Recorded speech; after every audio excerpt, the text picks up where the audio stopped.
ওই গো গিন্নি, গেলে কোথায়? আরে দরকারের সময় কোথায় যে যাও কে জানে বাবা। ওহ, কি হলো বলো তো?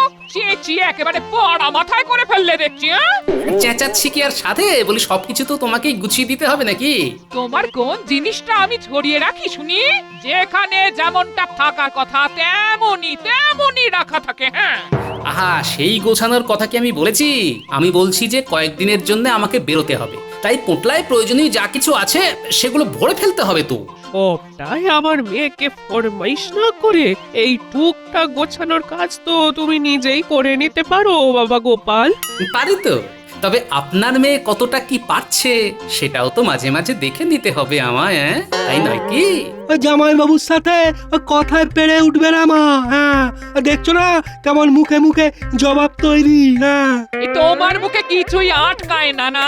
বেশ বেশ বুঝতে পারছি, গুছিয়ে না দিলে তোমার শান্তি হবে না। ওহ, তবে তাই দাও না গিন্নি, কথায় কথা বাড়িয়ে লাভ কি? লাভ না লোকসান সেটা তো এবার তুমি দেখবে বাবা। আমার ছেলেকে এলে বেলে ভাবা, এবার এই ছেলেকে দিয়েই তোমাকে পেঁচে ফেলবো। তুমি যে কদিন থাকবে না সেই সুযোগটাই কাজে লাগাতে হবে। মহারাজকে দেখে যেন মনে হচ্ছে বেশ চিন্তামগ্ন।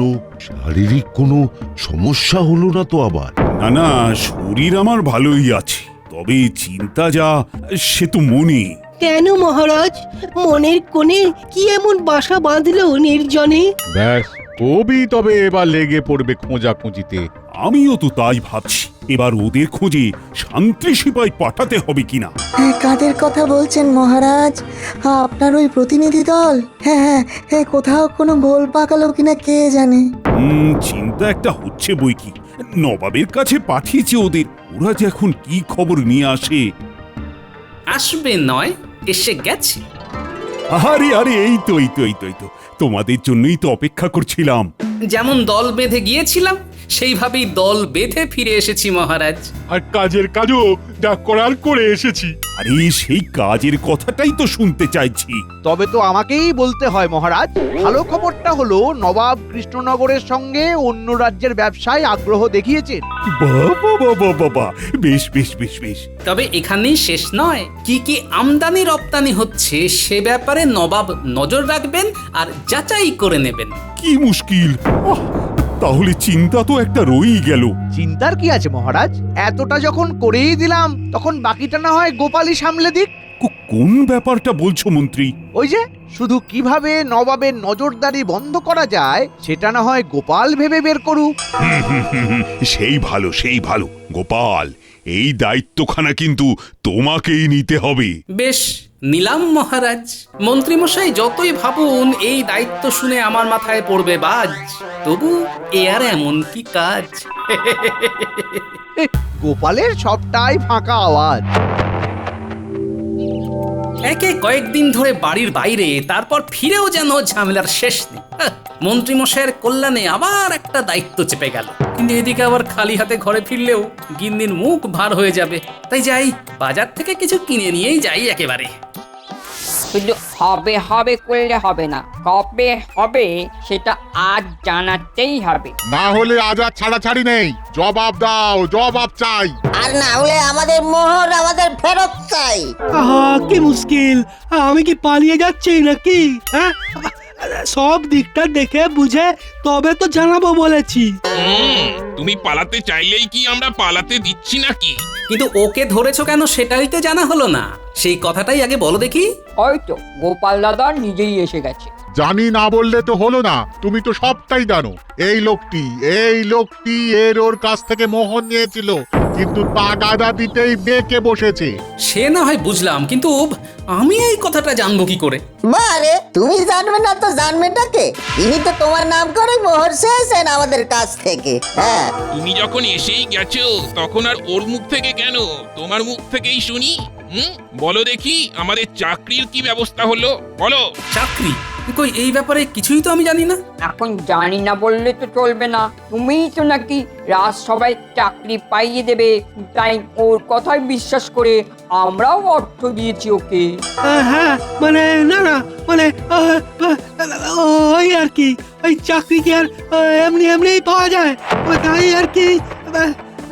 তাই তুমি গ্রামবাসীদের কাছ থেকে অর্থ আদায় করবে, হ্যাঁ? আর তোমরাও সবাই শুনে রাখো, কেউ যেন ভুলেও ওর কথায় বিশ্বাস করো না। আমার কিন্তু এই ব্যাপারে কোনো দায় নেই। আমাদের একটা কিছু ব্যবস্থা না করে দিলে আমরাও ছাড়বো না।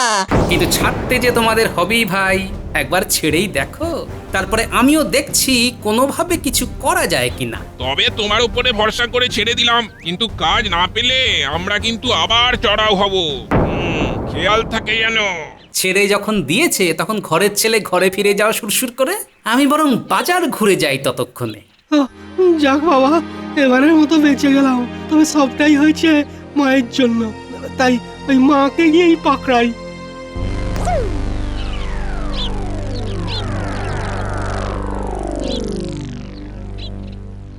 মুখটা অমন ভার করে ঢুকছিস যে, মেজাজটাও কেমন খিঁচড়ে আছে বলে মনে হচ্ছে। মেজাজের আর কি দোষ? তোমার কথা মতো ওই জামাইবাবু নেই বলে সেই সময় তো ওই তার নাম ভাড়িয়ে ওই অর্থ সংগ্রহ করছিলাম। হ্যাঁ, কিন্তু ওই জামাইবাবু ফিরে আসতেই তো ধরা পড়ে গেলাম। তাতে হলোটা কি? কি হলো? কি হলো? হ্যাঁ, জামাইবাবু এবার আমার নামে ওই সবার কাছে এমন বদনাম করে রাখছে যে কেউ আর আমাকে কোনোভাবে সাহায্য তো করবেই না, উল্টে সবাই ওই নিজেদের গচ্ছিত অর্থ ফেরত চাইবে। হ্যাঁ, আর তা না পেলে আমাকেই তুলনা করে বলছে। হ্যাঁ, তাই নাকি? আমার মান সম্মান তো একদম ধুলোয় মিশে যাচ্ছে মা। এবার কি তবে ওই জামাইবাবুর দয়ায় আমাকে বেঁচে থাকতে হবে? মোটেই না, মোটেই না। এবার আমি এমন কলে খাটিয়েছি যে গোপাল আর পাশ কাটানোর পথ পাবে না। এবার ওকে আমি যন্তা কলে ফেলবো। হ্যাঁ, তুই খালি দেখ গোপাল কেমন নিজেই তোর রোজগারের ব্যবস্থা করে দেয়। শুধু আমি যেমন যেমন বলবো তুই তেমন তেমন করবি। হ্যাঁ,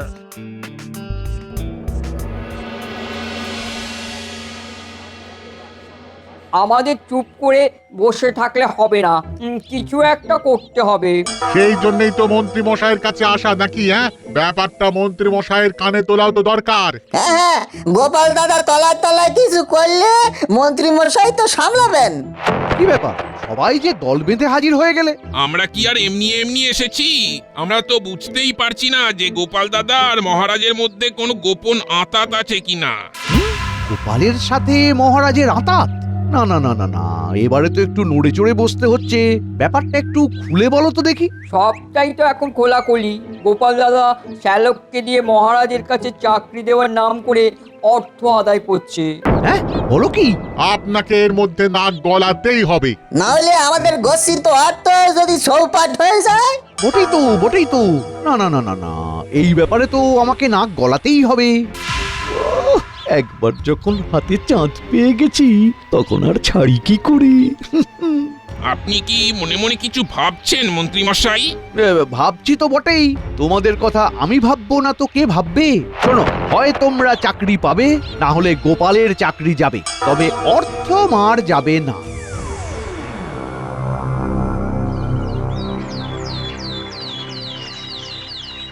এবার মনে হচ্ছে মন্ত্রীরও গোপালের রোগ লেগেছে। আসবো আসবো করছে, কিন্তু এসে আর পৌঁছচ্ছে না। মন্ত্রী মশাই 5 কাজের মানুষ, তাই কখন কোথায় দেরি হয়ে যায় তা কি আর আগে থেকে বলা যায়? বিলক্ষণ কর্মই তো মন্ত্রী মশাইয়ের ধর্ম। উনি নিশ্চয়ই সব কাজ মিটিয়ে এক্ষুনি চলে আসবেন। আর একটু অপেক্ষা করুন। অনেক তো হলো, এবার না হয় মন্ত্রী মশাইকে তৈলমর্দন করা বন্ধ করুন। হ্যাঁ হ্যাঁ, আলোচনাটা অন্যদিকে চলে যাচ্ছে। তাহলে গোপাল, তুমি বলো, নবাবের ব্যাপারটা নিয়ে কিছু কি ভাবলে? বলো গোপাল, এর সঙ্গে রাজ্যের আর্থিক সমৃদ্ধি জড়িত। রাজ্য সমৃদ্ধ হোক না হোক, গোপাল তো হচ্ছে, তাহলেই হবে। এই তো মন্ত্রী মশাই এসে গেছেন, আর এসেই মনে হচ্ছে একটা বোমা ফাটাবে। এইসব কি বলছো মন্ত্রী? ঠিকই তো বলছি মহারাজ, গোপাল এখন নিজের আখের গোছাতেই ব্যস্ত, তাই রাজ্যের কথা ওর না ভাবলেও চলবে। ব্যাপারটা একটু খোলসা করো দেখি। গোপালের শ্যালক মোহর নিয়ে মহারাজের কাছে চাকরি দেওয়ার প্রতিশ্রুতি দিয়ে বেড়াচ্ছে। গোপালই বলুক না রাজ্যে এইসব কি হচ্ছে। তাই নাকি? তাহলে তো গোপালেরও কিছু নগদ আমদানি হচ্ছে। গোপাল রোজগারের ভালো উপায় বার করেছে। হ্যাঁ, শ্যালক নিচ্ছে আর গোপাল পাচ্ছে। ছি ছি ছি গোপাল, এসব কি হচ্ছে? শেষে কিনা এইভাবে অর্থ সংগ্রহ করতে শুরু করলে? মহারাজ, আপনিও বিশ্বাস করেন যে আমি এরকম করতে পারি? এ সবই আমাকে না জানিয়েই হয়েছে মহারাজ। হ্যাঁ, তুমিও বোঝাবে আর মহারাজও বুঝে যাবে। বাহ, চোর তো সবসময় বলে আমি চুরি করিনি। না না গোপাল, যা রটে তার কিছুটা তো ঘটেই বটে।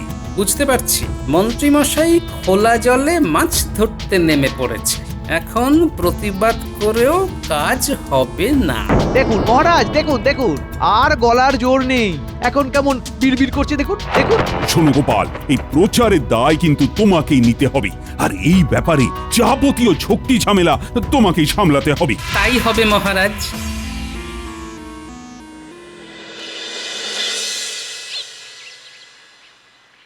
কই গো, গেলে কোথায় গিন্নি? এই তো তোমার জন্য জল বাতাসা নিয়ে একেবারে হ করে বসে আছি। তুমি খেটে খুঁটে আসছো বলে কথা। হাঁটা বন্ধ করে এবার তোমার গুণধর ভাইকে একবার ডাকো দেখি। কেন গো, আমার ভাই আবার কি করলো শুনি?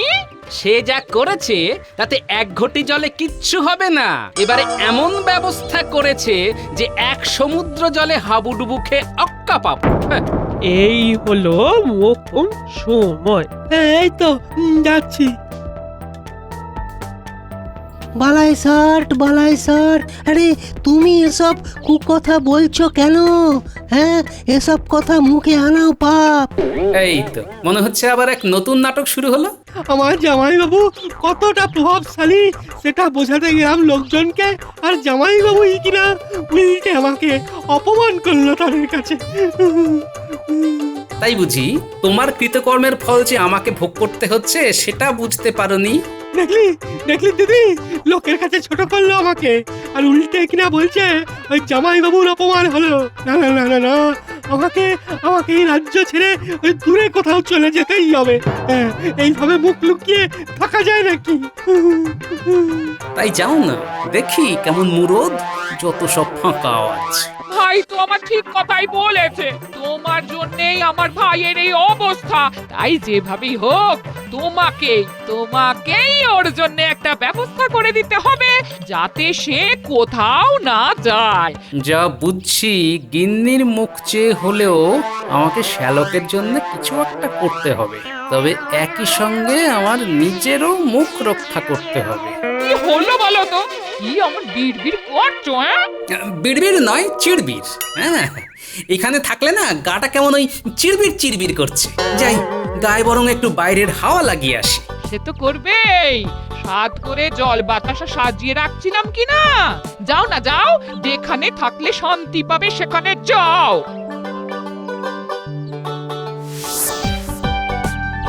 এই তো এইখানে ছাওয়াতে বসে বরং মাথাটা ঠান্ডা করে ভাবি কি করা যায় এখন।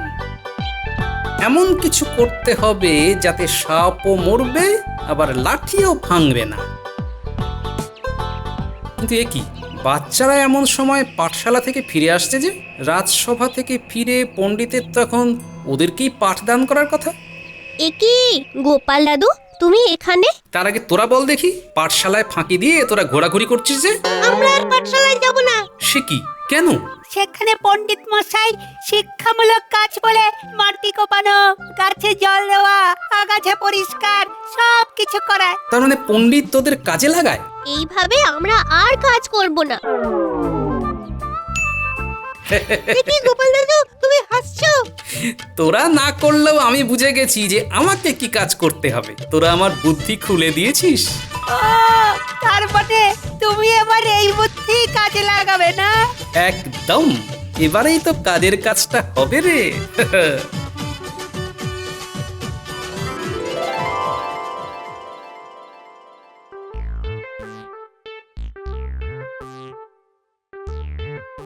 এ কি বাবা গোপাল, মনটা কেমন ফুটফুর ফুটফুর করছে মনে হচ্ছে।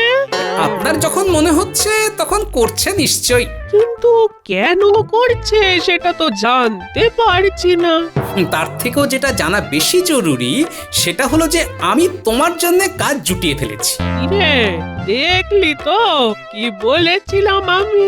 আর শুধু শ্যালকের জন্যই নয়, চাকরি দেবে বলে শ্যালক যাদের কাছ থেকে মোহর নিয়েছিল তাদের জন্য ব্যবস্থা করে ফেলেছি। ও মা, তাই নাকি? তাদেরকেও গিয়ে বলে দাও ভাই যে তাদের জন্য কাজ জুটিয়েছি, সবাই যেন তৈরি থাকে। তৈরি হবে, কিন্তু কিসের জন্য? বারে সবাইকে কাজের জায়গায় নিয়ে যেতে হবে যে, কাল সকাল সকাল বেরিয়ে পড়বো তাহলে সবাইকে নিয়ে। হ্যাঁ হ্যাঁ, আমি এক্ষুনি গিয়ে সবাইকে খবর দিচ্ছি। সবাই একেবারে ঠিক সময় জড়ো হয়ে যাবে। হ্যাঁ,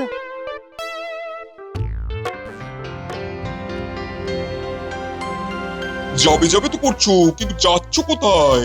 এই তো মানে যাচ্ছি তো, কিন্তু কোথায় যাবো জাহাপানা?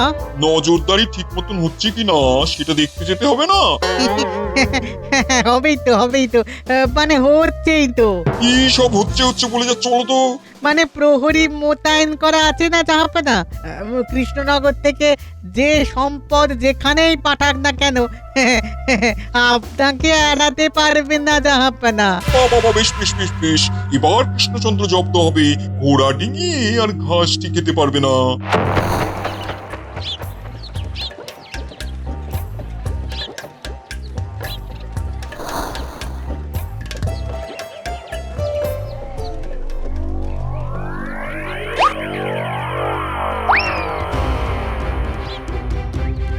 আসছে জাহাপনা, কৃষ্ণনগর থেকে বেশ কিছু লোকজন এদিকে আসছে। কাণ্ড দেখো, হ্যাঁ আসছে আসছে বলে নবাবের কাছে ছুটে আসার কি আছে? যাও যাও যাও, গিয়ে পাকড়াতে পারছো না কেন? যাও। সেই তো, যাও গিয়ে আটকাও, তারপর না হয় উজিরকে নিয়ে আমি নিজেই যাচ্ছি পাহারার জায়গায়। চলো উজির, তৈরি হয়ে নাও। আমি তো তৈরি আছি জাহাপনা।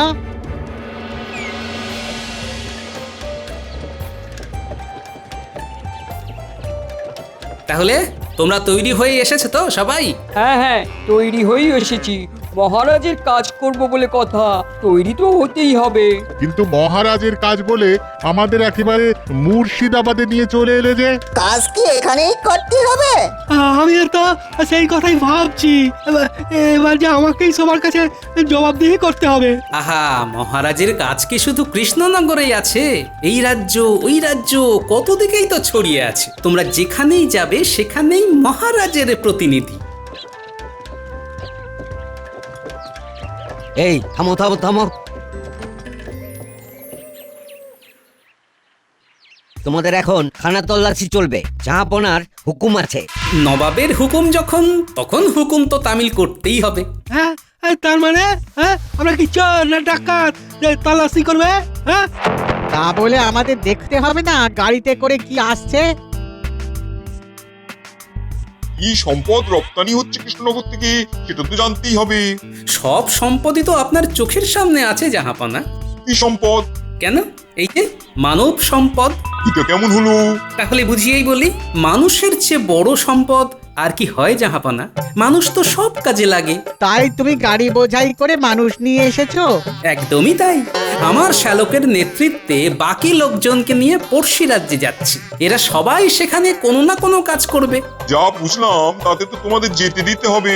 কিন্তু এক্ষুনি নয়। কারণটা কি শুনি? নবাব বাহাদুর নিজে মুখেই বলেছিলেন যে সম্পদই যাক যাচাই করে দেখবেন। তাই এইসব মানব সম্পদও ঠিকঠাক কিনা সেটা বেশ কিছুদিন রেখে বুঝতে হবে। এই বেশ ফাঁপড়ে পড়ে গেছি মনে হচ্ছে। বেশ তো, এবার না হয় বলে ফেলেছি বলে এদেরকে কোনো না কোনো কাজ দিয়ে দেখবো। তবে এরপর থেকে যাচাই এর আর কোনো দরকার নেই। কিন্তু মুখের কথায় যে কাজ হবে না জাহাপনা, আপনাকে একেবারে লিখে দিতে হবে যে আর নজরদারি করবেন না। কিন্তু তাই বলে আমরা এখানে কাজ করব, তা কি করে হয়? হতেই হয়, না হলে যে কথার খেলাপ হয়। সবাই কাজ করবে বলে কথা দিয়েছিলে, এবার এখানে এই নবাবের নজরদারিতে তোমরা কাজ করবে। এবার তো তাই করতে হবে মনে হচ্ছে। না হলে নবাবই বা আমাদের ছাড়বে কেন? হ্যাঁ হ্যাঁ, তোমরা তোমাদের কথা রাখো এবার। আমি কিন্তু নিজের কথা রেখেছি। মহারাজ কৃষ্ণচন্দ্রের পক্ষ থেকে তোমাদের চাকরি নবাবের কাছে করে দিয়েছি। তাহলে জাহাপানা আপনার কথা মতো একবার বাজিয়ে দেখি। এই মরেছে, কাজ করতে এসে তো একেবারে মাথায় বাজ পড়বে মনে হচ্ছে। কি হলো? গোপালের কোনো খবর পাওয়া গেল? আছে তো মহারাজ, খবর পাওয়া গেছে যে বেশ কিছু লোকজন নিয়ে ওই গোপাল মুর্শিদাবাদের দিকে গেছে। সে কি? গেছে নয়, গেছিল বলুন। আর এবার ফিরেও আসছে, তবে দলবল নিয়ে নয়, একা। কিন্তু তুমি গেলেই বা কেন, আর ফিরেই বা এলে কি জন্যে? এই যে মহারাজ, এই ফরমানখানা আনতে। এটা তো নবাবী ফরমান মনে হচ্ছে। একেবারে তাই মহারাজ। নবাব লিখিতভাবেই জানিয়েছেন যে আর তিনি কৃষ্ণনগর থেকে রপ্তানি হওয়া বাণিজ্য সম্পদের উপরে নজরদারি করবেন না। সে কি? কিন্তু এমন চমৎকার হলো কি করে? খুবই সহজ মহারাজ। মানব সম্পদকে কাজে লাগিয়ে আমার শ্যালকের নেতৃত্বে গ্রামবাসীরা নবাবের কাছে গিয়ে তার প্রয়োজনীয় কাজে হাত লাগাবে। এর ফলে তারাও চাকরি পেল, আর আমার শ্যালকও টের পেল সে যদি ডালে ডালে যায় তবে তার জামাইবাবু চলে পাতায় পাতায়। সত্যি গোপাল, তোমার তুলনা নেই। তাহলে আমার কথার দাম আছে বলছেন? আলবাত আছে, নিশ্চয়ই আছে। জয় মহারাজ কৃষ্ণচন্দ্রের জয়।